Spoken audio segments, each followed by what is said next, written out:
سلام تعنا هبلنا كبرات تخطاتلت ميديا وين نلوبي أب مملاس بيت مخرج تجري زادهبو في التسامتات الزمون حيزنا قريبنا لنا حبيركم ناتنهم فلما أرستاتهم كنا قرب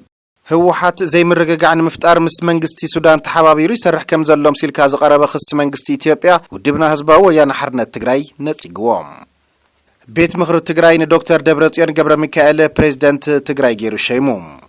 حزب تግራይ ዘይሾሞ መንግስቲ ኣብ ትግራይ ከም ዘይህሉ ዋና አዛዚ አርምስሳ ተገዳላይ ጀነራል ህንጻወልደ ጀርጊስ ገሊጹ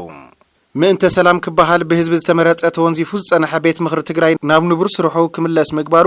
ንሰላም ዘለዎ በርክቶ ዓቢ ምዃኑ ወሃብ ትርኢቶ ገሊጾም ክብራት ተኸታተልቲ ሚድያ ወይን ዝርዝር ትሕዝቶኦም ድሕርዛ መሰጋገሪት ዜማ ክስዕቡ እዮም ሓቢርኩም ናጽንሑም ባይቶና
هوحات زي من رجع عن مفتار مس منجست السودان تحابيري سرح كم زلهم سيلكاز قرابة خص منجست إثيوبيا ودبنا هزباوي أنا حرنا التجري نتيجوام أبزوبا زي من رجع عن مفتار هوحات مس منجست السودان تحابيري سرح الله زي المجلس مينستر قداي وسع إثيوبيا كاب حق زرح قايلو هزباوي أنا حرنا التجري ودب هوحات بمينستر قداي وسع إثيوبيا نزوات مجلس كخنن من لا شاب زوج مجلس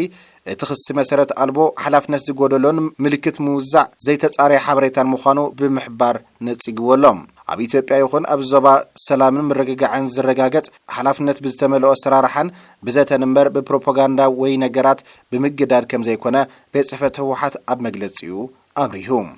ዞባና ሃነጽቲ ተግባራት ምፍጻምን ጎንጽታት ካብ ዘጋደዱ ምንቅስቃሳት ምቁጣብን ኣብ ዝጠልበሉ ኣብ ዝሕዚ እዋን ከምዚኦም ዓይነት መሰረት ዘይብሎም ክስታት ወጥረን ንምግዳድ ተሓታትነት ንምዘይ ምርግጋጽን نسلام زجبرو عرتات كنتو كاب مترافن حليفهم كال ربح أيمتصون ونيلهم هوحات زباو من رجع أبزجودو تجبرات أي تساتفن أي دقفن ون زبالة مجلسي أبوان كوينات حزب تجري قداي مسكح كحجف عتاتن بحيل كاب مربتهم مسجاجون أبزخون الوان زعقبوا سبع حاجة زقربولن حزب منجستن سوداني مخانم بمحبارن بمسجانن سبعو تجبر نابكال بوليتيكا وحاتيت كغير كم زي جبا أرديهم حزب تجري سب معنات بريتوريا بملؤنة نختجبر تمزعبلتي بوحوس الجباب ناب مربتهم نخملسو بتعجزتي كم زتصبيون جليسهم أبي إثيوبيا بزرعة حدقاتنا مجداد اتسفيح زوبا أبستناوحة قنت زي من رجع عن كتسنح زجبرو تكبارات زتقمو زمسلوجن زلاق السلام ززرجو زتزابعو سلحيتات يتحسسون اللويلو اتمجلسين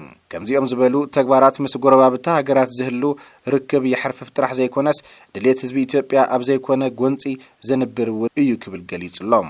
حزب تجري يخون هو حاتم سلام كبلو كبيلو أجا خفيلا ميم زبالة مجلس حزبه يانا حرنا تجري حزبون سلام ومفتحي قربات مخانم الرجاجيتهم زلاق سلام من الرجاجات أبى ستافي تأمانن وصيتون كيد زته بزي قدم خونات نمل لزاب دلواتي نايلو هو حات أبزب صو مجلسين محور السبع عالم حويسو كل مدارك تأكلات جونس زجار دوحاتيت كقوامو تحتات النت نخر رجاجات كسر حندما ملوء تكبر اسم مع النت زتن كدقفون تسوي الله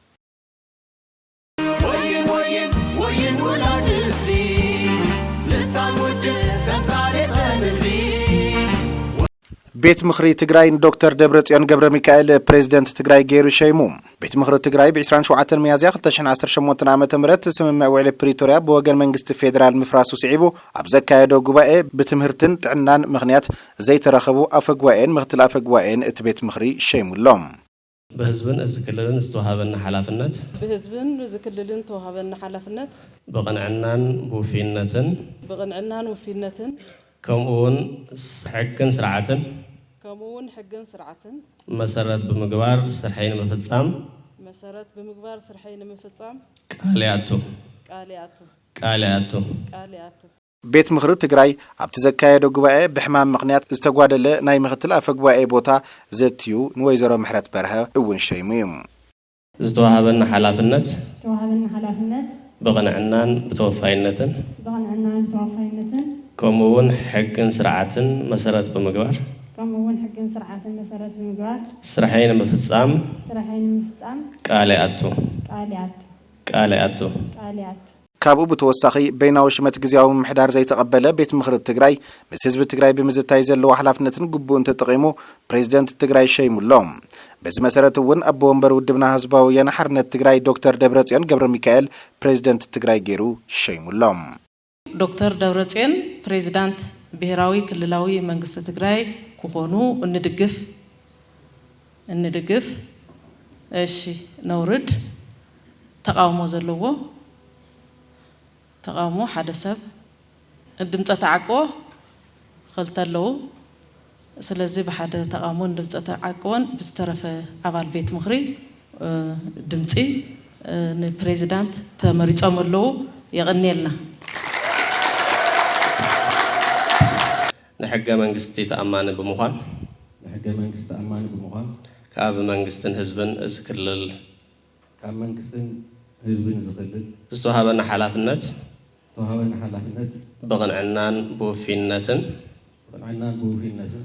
كم أون حقن سرعتن مسارات بمقبار سرحين غفتسم قالياتو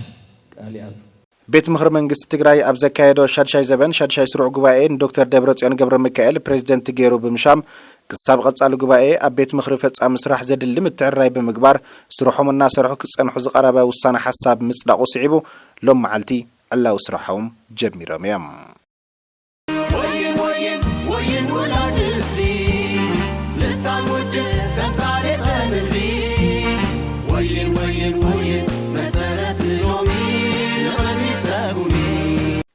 ህዝብ ትግራይ ዘይሾሞ መንግስቲ ኣብ ትግራይ ከም ዘይህሉ ዋና ኣዛዚ ኣርምስሳ ተጋዳላይ ጀነራል ህንጻ ወልደ ጀርጊስ ገሊጹም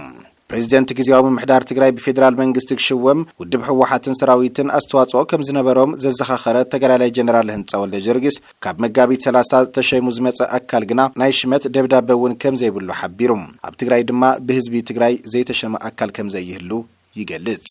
ህዝቢ ትግራይ ዘይሾማ መንግስቲ ኣብ ትግራይ ይህሉን ህዝብ ትግራይ ተዘይዓጅብዎ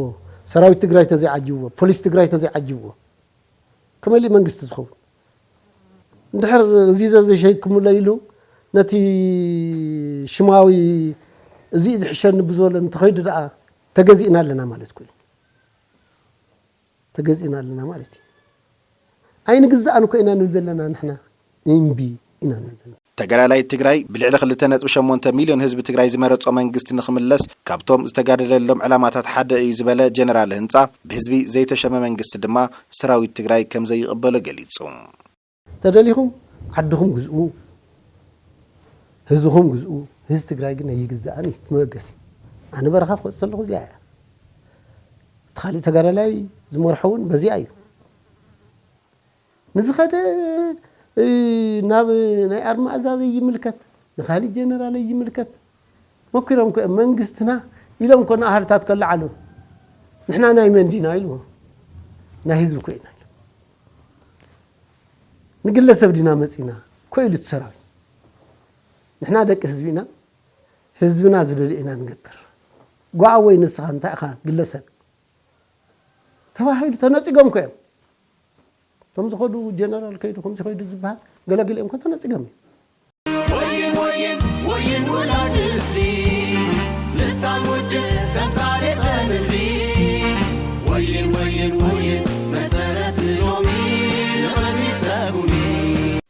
ምእንተ ሰላም ክበሃል በህዝቢ ዝተመረጸ ተወንዚፉ ዝነበረ ቤት ምክሪ ትግራይ ናብ ንቡር ክምለስ ምግባር ንሰላም ዘለዎ አበርክቶ ዓብይ ምዃኑ ወሃብ ትርኢቶ ገሊጾም እቶም ወሃብ ትርኢቶ ነዚ ዝገለጹ ማእኸላይ ኮሚቴ ህወሓት ንሰላም ክበሃል ተወንዚፉ ዝጸንሐ ቤት ምክሪ ትግራይ ናብ ንቡር ስርሑ ንኽምለስ ዝወሰነ ውሳነ ምስ ህዝቢ ንምርድዳእ ኣብ ዝተገበረ መድረኽ እዩ